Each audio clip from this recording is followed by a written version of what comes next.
Hello mga bata! Handa na ba kayo sa bago natin pag-aaralan? Halina't magsimula na tayo!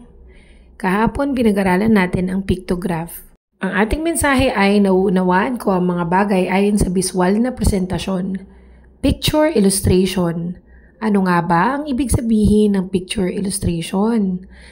Ang picture illustration ay isang paraan kung saan gumagamit ng mga larawan upang mas maintindihan ang kahulugan na nais ipahiwatig.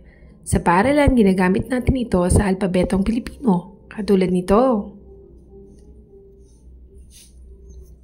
Samantalang pagdating naman sa matematika, gumagamit tayo ng mga larawan upang mas maintindihan ang mga bilang.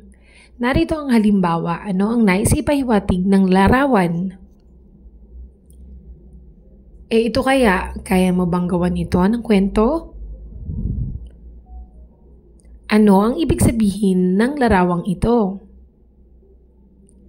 Ano naman ang ibig sabihin ng larawan ito?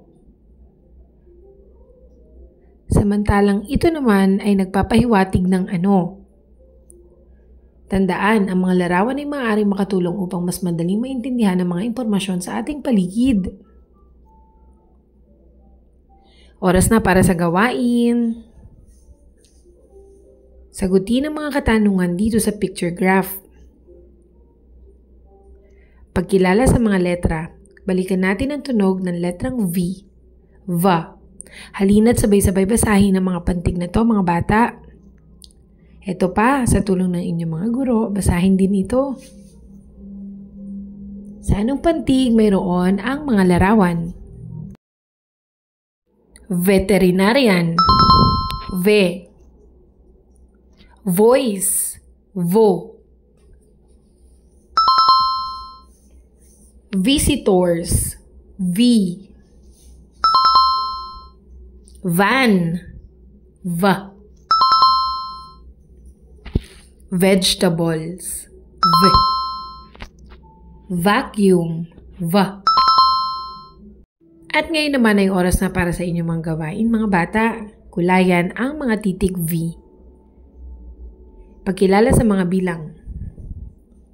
Balikan natin ang bilang 1 hanggang 10. Balikan ang bilang 11 hanggang 20. Ilan ang bilang ng mga bagay? Kayang-kaya niyo yan mga bata?